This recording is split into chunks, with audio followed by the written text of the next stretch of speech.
Hello and welcome to SPMIS Academy. Today we'll analyze important newspaper articles of 27th June 2022. Please note you can download the PDF version of today's newspaper analysis by clicking the link given in the comment section. You can also join our WhatsApp group through the link given in the description section for more study materials. This is the list of the topics that we will be covering from today's newspaper. And the first article is about emergency, which is considered as a black spot on India's democracy. And this topic is important from our syllabus GS paper 1 post consolidation history. So सबसे पहले emergency जो 1975 में लगाई गई थी उसका background समझते हैं, किस कॉन्टेक्स्ट में ये इमरजेंसी लगाई गई. तो देखिए, लोकसभा के इलेक्शंस 1971 में हुए थे और इंदिरा गांधी जी की सरकार पूरे मेजॉरिटी के साथ जीत करके आई थी. और उसके बाद से इंदिरा गांधी जी ने कई सारे प्रो पुअर अप्रोच भी लिए. इंदिरा गांधी की सरकार का इन जनरल लेफ्टिस्ट अप्रोच रहता था. So she took many pro poor approach like nationalisation of banks. तो उसके अलावा प्रीवी पर्स. तो नेशनलाइजेशन ऑफ बैंक्स तो वैसे तो पहले ही ले लिया गया था, 1969 में ही ले लिया गया था, the first wave of nationalisation of banks. उसके अलावा कई सारे इनिशिएटिव जैसे कि abolition of privy purse. In fact Indira Gandhi ji का नारा ही था गरीबी हटाओ. तो मुद्दा यह है कि she took many pro poor policies, but ये जो प्रो पुअर पॉलिसीज़ थी, गरीबी हटाओ, उसके लिए 20 पॉइंट्स प्रोग्राम वो लेकर के आई थी. All such things led to some inefficient utilisation of government resources. और बजट की जो प्लानिंग थी, budgetary planning did not go very inefficient manner, and that is how it led to rise of fiscal deficit, it led to rise of overall debt to GDP ratio. और इस कारण से India के economic status, economic conditions थोड़ी सी ख़राब होने लगी. और उसके अलावा और भी कई सारे एडिशनल इवेंट्स हो गए apart from this. For example Bangladesh liberation war, उस कारण से कई सारे रिफ्यूजीज इंडिया के अंदर इलीगल तरीके से इंटर हो गए. That put huge infrastructural stress on India. उसके अलावा उस टाइम में कई सारे ड्राउट्स भी आ गए. 1964 से ही, after death of Nehru itself, India saw at least 4 major droughts that had impact on overall Indian economy. और रही सही कसर पूरी हो गई 1973 में, जब अरब इजराइल कन्फ्लिक्ट शुरू हुआ. और अरब इजराइल कन्फ्लिक्ट में when Syria and Egypt launched attack on Israel, और उसके खिलाफ फिर यूएस ने इजराइल को जब सपोर्ट करना शुरू किया, तो फिर सारे अरब कंट्रीज एक साथ हो गए. And they decided not to supply oil and natural gas, or in fact reduce the production of oil and natural gas so that Europe और अमेरिका की इकॉनमी सफ़र करे. उस चक्कर में क्या हुआ कि इन्होंने ऑयल और नेचुरल गैस का प्रोडक्शन कम कर दिया. उस कारण से दुनिया भर में ऑयल और नेचुरल गैस की प्राइस ऊपर चली गई. और India, as you all know, is an energy deficit country, जिस कारण से हमारा जो बैलेंस ऑफ पेमेंट जो है वो क्राइसिस में आने लगा. बीओपी क्राइसिस के हालात बनने लगे, क्योंकि हम बहुत सारा क्रूड ऑयल और नेचुरल गैस इंपोर्ट करके हमारी ज़रूरतें मीट करते हैं. तो हमारा इंपोर्ट बिल बढ़ने लगा, and that led to oil crisis also. और आपको याद होगा, मैंने OECD जब का जो इनिशिएटिव है, इंटरनेशनल एनर्जी एजेंसी, वो इसी कॉन्टेक्स्ट में बताया था. जब 1973 में वेस्ट एशियन कंट्रीज़ ने ऑयल सप्लाई को कट डाउन कर दिया था, तो फ्यूचर में इस तरह के इशूज़ ना डेवलप हों और वेस्ट कंट्रीज़, वेस्ट यूरोप और यूएस के एनर्जी रिक्वायरमेंट्स फ्यूचर में सस्टेनेबल तरीके से मीट होते रहें, इसको इंश्योर कराने के लिए फिर OECD कंट्रीज़, जो दुनिया के डेवलप कंट्रीज़ हैं, इन्होंने आपस में मिल करके एक ऑर्गेनाइजेशन बनाया, इंटरनेशनल एनर्जी एजेंसी. ये एक अलग बात है, उसमें बाद में जाएंगे. तो मुद्दा ये है कि इंदिरा गांधी की सरकार की प्रो पुअर पॉलिसीज़, जिस कारण से थोड़ी सी economic inefficiency added with some other factors like oil crisis and droughts and Bangladesh liberation war, it created economic crisis in India. और economic crisis led to unemployment, high inflation, rising poverty. तो पूरी तरह से एक despair का माहौल बन गया हमारे देश के अंदर. और ऐसे हालात में उस टाइम के जो काफ़ी पॉपुलर लीडर जयप्रकाश नारायण, ये इतने पॉपुलर थे कि इनको लोक नायक जयप्रकाश नारायण नाम से ही बुलाया जाता था. तो you are so popular leader Jayaprakash Narayan. He demanded ouster of the government. उन्होंने कहा कि ऐसी सरकार को हमें गिरा देना चाहिए जो इतने सारे फ्रंट पे फेल हो चुकी है, ना बेरोजगारी को टैकल कर पाई, ना इन्फ्लेशन को, वो पूरी तरह से इकोनॉमिक क्राइसिस से जूझ रही है सरकार. इस कारण से जेपी नारायण जी ने डिमांड किया और स्टूडेंट मूवमेंट चलाया for ouster of the government, और उसको उन्होंने नाम दिया संपूर्ण क्रांति. ही कॉल्ड फॉर संपूर्ण क्रांति and he had a huge support of the youth of that time. He asked the members of the police and military to disobey the unconstitutional orders given by the government. क्योंकि सरकार ने कई सारे इस तरह के ऑर्डर्स दिए कि इन यूथ को डिस्पर्स किया जाए, लाठी चार्ज किया जाए, तो उस पर इन्होंने मिलिट्री पर्सनल्स को और आर्मी और पुलिस को भी इस तरह की एडवाइस दी कि आप इस तरह के अनकॉन्स्टिट्यूशनल ऑर्डर्स को ना मानिए. तो एक तरीके का लॉलेसनेस प्रिवेल हो रहा था. बिपिन चंद्रा ने इसको क्रिटिसाइज भी किया है. संपूर्ण क्रांति का जो डिमांड था जेपी नारायण का, उन्होंने इसको अनकॉन्स्टिट्यूशनल बताया है, अनार्किकल बताया है. तो वो एक अलग बात है, बिपिन चंद्रा ने अपनी बुक पोस्ट कंसोलिडेशन हिस्ट्री में ऐसा कहा है. बट हालात ऐसे बन रहे थे. लोकनायक जयप्रकाश नारायण जी ने संपूर्ण क्रांति का डिमांड किया और उनको यूथ सपोर्ट भी मिल रहा था. स्टेट्स लाइक गुजरात और बिहार में ये संपूर्ण क्रांति काफ़ी ज़्यादा उफान पे थी. और उसी टाइम में एक और केस हो गया. पॉलिटिकल क्राइसिस अलग से हो गई. इकोनॉमिक क्राइसिस तो चल ही रही थी, पॉलिटिकल क्राइसिस अलग से हो गई. पॉलिटिकल क्राइसिस जो हुई उसको हम लोग राजनारायण केस नाम से जानते हैं. तो Rajnarayan ji, he was contender against Indira Gandhi in Lok Sabha election from Raebareli constituency in 1971 Lok Sabha elections. Indira Gandhi ji तो इलेक्शन जीत गई and that too with sweeping number of votes, और उनकी पार्टी भी स्वीपिंग मेजॉरिटी से सरकार में आ गई.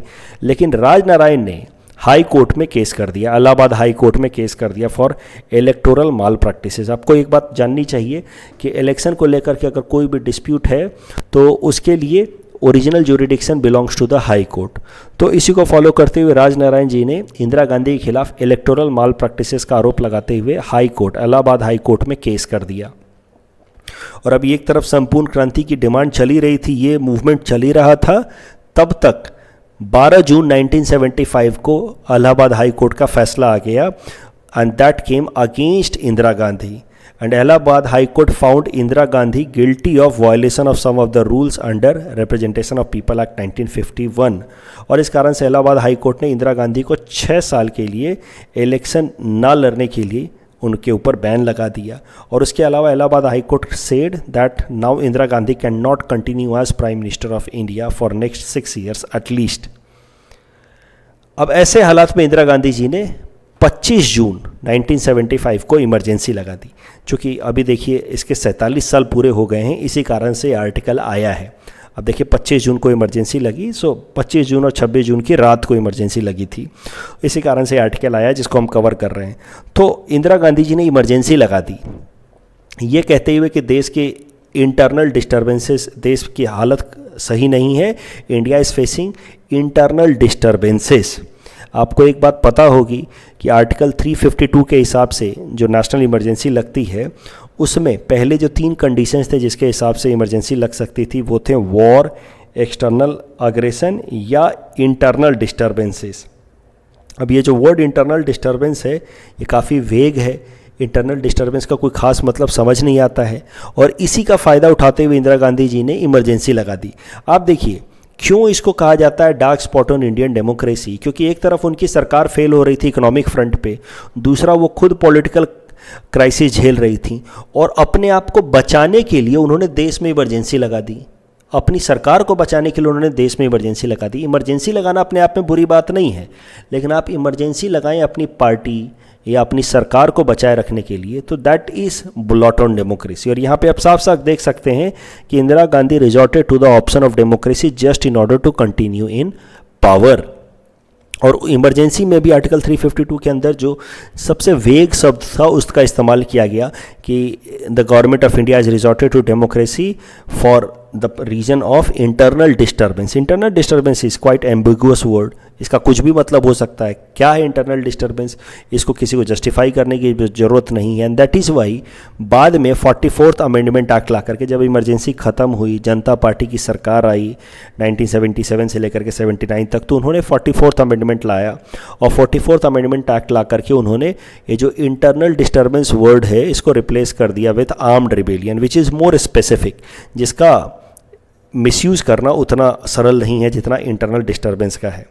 ठीक है.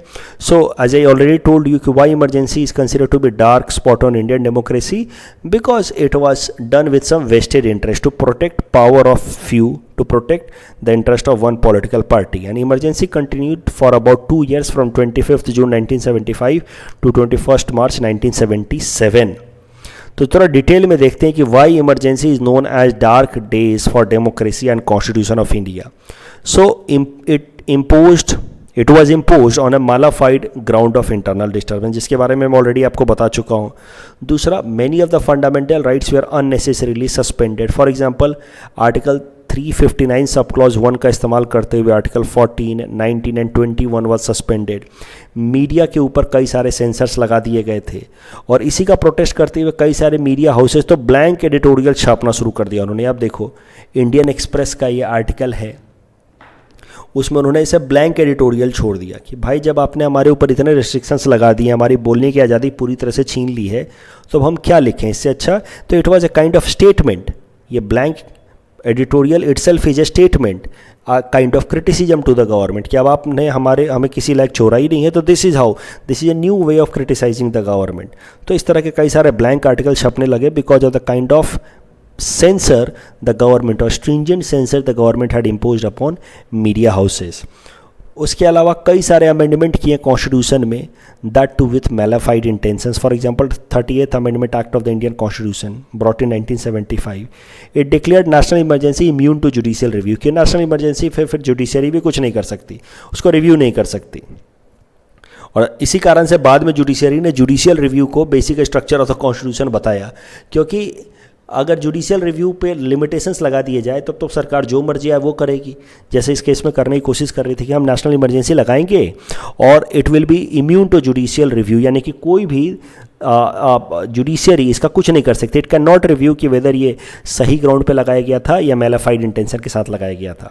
और इसी कारण से ये जो 38th अमेंडमेंट ऑफ 1975 लाया गया था, which made national emergency immune to judicial review, it was reversed as a result of 44th amendment act of 1978. एक बात आप ध्यान से समझ लो, जितने भी अनकॉन्स्टिट्यूशनल एक्टिविटीज़ किए गए इमरजेंसी से पहले, थोड़े टाइम पहले और इमरजेंसी के टाइम में थ्रू सब्सिक्वेंट अमेंडमेंट, उन सबको रिवर्स करने की कोशिश की जनता पार्टी की सरकार ने through 44th amendment act of 1978.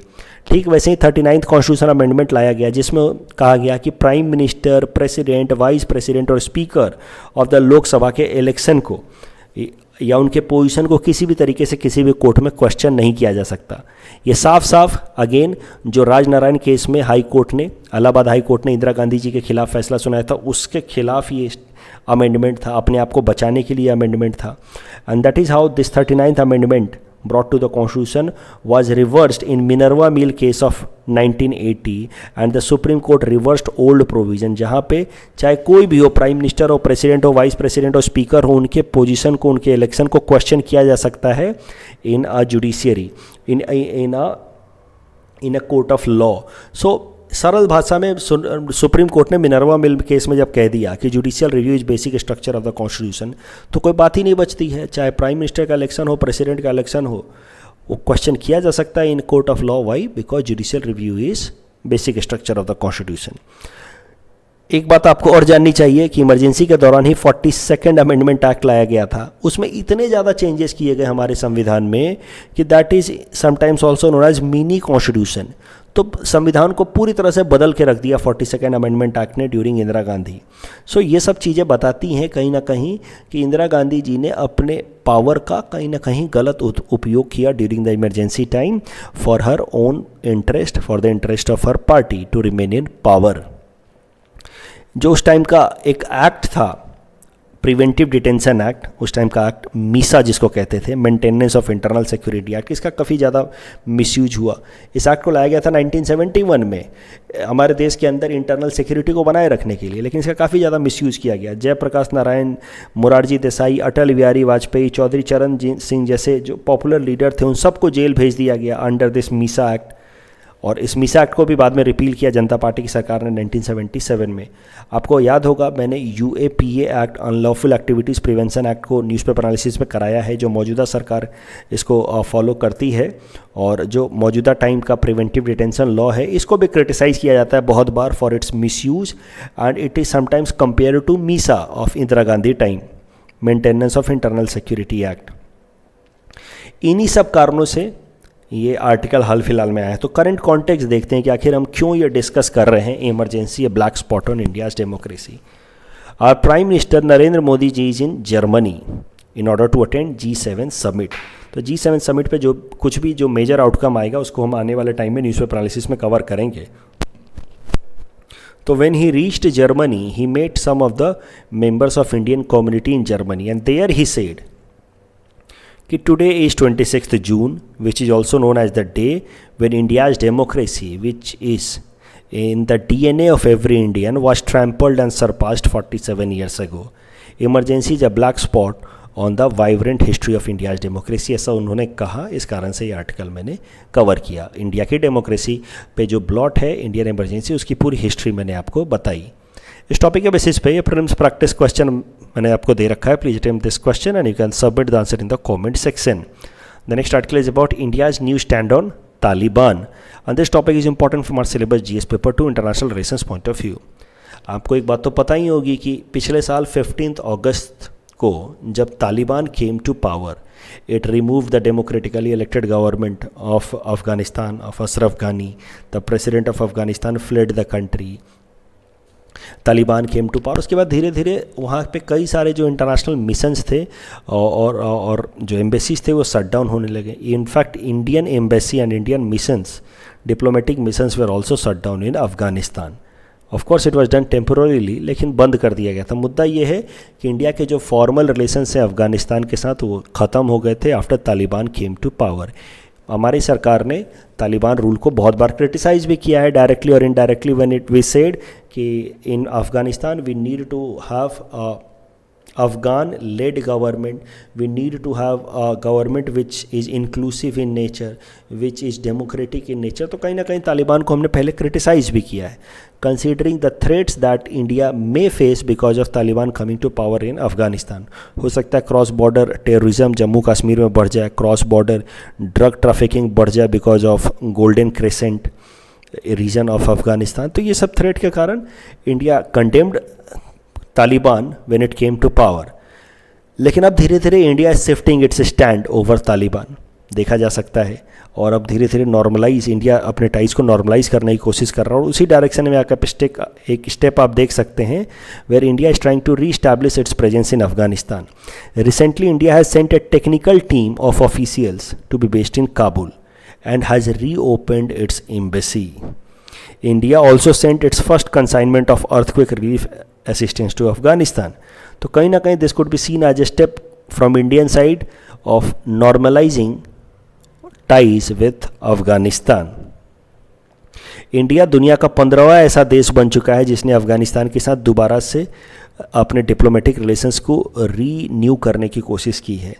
उसमें से कुछ तो काफ़ी प्रेडिक्टेबल है। रसिया, चाइना, ये तो स्टार्टिंग से ही सपोर्ट कर रहे थे तालिबान को, because Taliban is consider to be anti US। तो रसिया, चाइना तो सपोर्ट कर ही रहे थे, Pakistan included, Iran, Turkey, Qatar, Saudi Arabia, ये सब तो इस्लामिक कंट्री हैं। European union is a surprising factor which has now renewed it's relations with Taliban. It is opening it's embassy in Afghanistan. 4 central Asian countries उन्होंने अपने अफगानिस्तान के अंदर अपने एम्बेसी को खोल दिया, और India has become 15th such country to open its embassy in Afghanistan. The next article is about UN public service award, and this topic is important from our syllabus GS paper 2 international forums point of view. तो देखिए, UN जो है एक public service award देता है। United nation जो कि international organisation है, दुनिया भर के अलग अलग देशों में कुछ ऐसे इंस्टीट्यूशंस या ऑर्गेनाइजेशंस हैं जो पब्लिक सर्विस की तरफ काम कर रहे हैं, उनको पब्लिक सर्विस अवार्ड देता है हर साल। It is considered to be the most prestigious international recognition of excellence in public service. तो कोई भी ऐसा ऑर्गेनाइजेशन, सरकारी या गैर सरकारी या सरकारी ऑर्गेनाइजेशन जो कोई क्रिएटिव अचीवमेंट लाता है पब्लिक सर्विस के तरफ उनको United nation public service award देता है। This award was established in 2003। अभी न्यूज़ ये है, पीटी पर्सपेक्टिव से इसको जरूर याद रखना कि उड़ीसा में चलने वाली, यानी कि भुवनेश्वर के आसपास चलने वाली, जो Orissa capital region urban transport authority की चलाई हुई बस सर्विस है, इसका नाम है एमओ बस सर्विस, इसको यूएन पब्लिक सर्विस अवार्ड के लिए चुना गया है फॉर द ईयर 2022।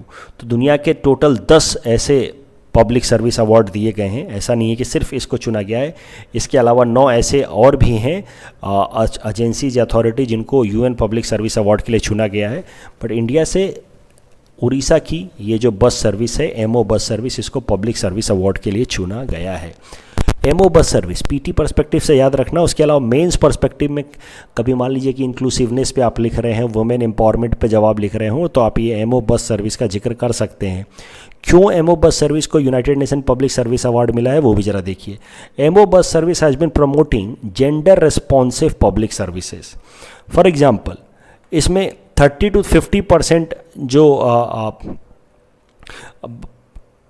इनफैक्ट 40% तक जो बस कंडक्टर्स हैं दे आर वुमेन, 100% तक जो ड्राइवर्स हैं दे आर आइदर वुमेन और ट्रांसजेंडर। उसके अलावा ये फ्यूल एफिशिएंट रिसोर्सेज पे चलता है, या तो इलेक्ट्रिकल बसेस हैं, नहीं तो फिर सीएनजी बसेस हैं। This is how it is helping in reduction of pollution by 30 to 50%। उसके अलावा it has brought many technology enabled services like live tracking. तो लाइव ट्रैकिंग से कैसा है कि विमेन सेफ्टी को और ज़्यादा स्ट्रेंथनिंग मिलता है। Travel planner, e ticketing, e rickshaw system, तो बस को इंटीग्रेट कर दिया गया ई रिक्शा सिस्टम से, और जो बस कम्यूटर्स हैं वो पहले ही ई रिक्शा को बुक कर सकते हैं बस से ही कि इतने टाइम में बस यहाँ पहुँची, कुछ टाइम तक वो ई रिक्शा वहाँ पहुँच जाता है। So this is how Mo e ride, जो ई रिक्शा सिस्टम है जो एमओ बस के साथ इंटीग्रेटेड है, it provides last mile connectivity to the commuters. तो इस तरीके से विमेन एम्पावरमेंट को प्रमोट कर रहा है, उनको नौकरियां दे करके भी, उसके अलावा उनको अलग अलग अपॉर्चुनिटीज़, ट्रांसपोर्टेशन के बेहतर ऑप्शंस प्रोवाइड करके भी, बेहतर और सेफ ऑप्शंस प्रोवाइड करके भी। And that is why UN public service award has been conferred to this Mo bus service of Orissa capital region urban transport. Next article is about Wildlife Protection Act of 1972. This topic is important from our syllabus GS paper 3 environment point of view. देखिए, wild life protection act 1972 में लाया गया था जो हमारे देश में। It is in fact one of the earliest and most important law in order to protect the wildlife. तो इसके अंदर जो एनिमल्स या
शेल्डक्स, जिसको असमीज़ में शाकोई शोकोआ भी कहते हैं।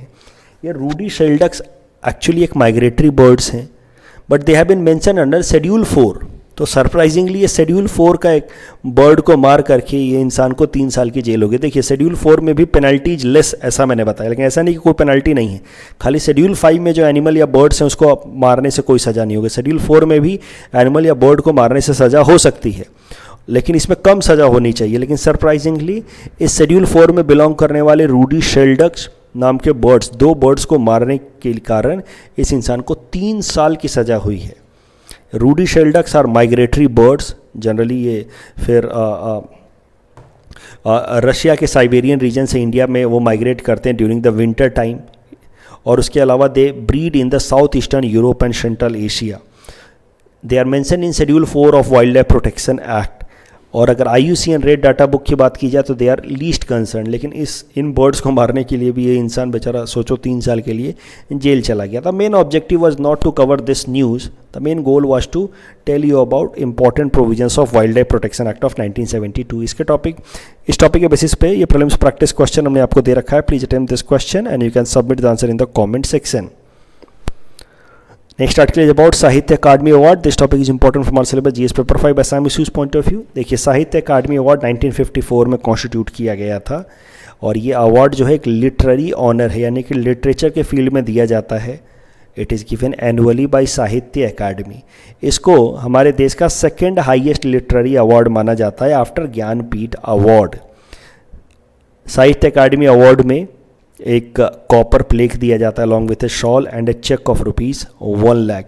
ये जो कॉपर प्लेक है it was designed by Satyajit Ray who designed this Sahitya Akademi. I hope you must be knowing the name of Satyajit Ray, a very renowned Indian film maker. तो उन्होंने ये साहित्य अकादमी अवार्ड का ये प्लेक डिज़ाइन किया है। साहित्य अकादमी अवार्ड हर साल 24 भाषाओं के राइटर्स को दी जाती है। अलग अलग भाषाओं के लिए एक राइटर को साहित्य अकादमी अवार्ड हर साल दी जाती है। इन 24 भाषाओं में से 24 तो शेड्यूल लैंग्वेजेज हैं, उसके अलावा इंग्लिश एंड राजस्थानी भाषा में भी जो लिटरेरी वर्क्स लिखे जाते हैं उनके लिए साहित्य अकादमी अवार्ड दिया जाता है।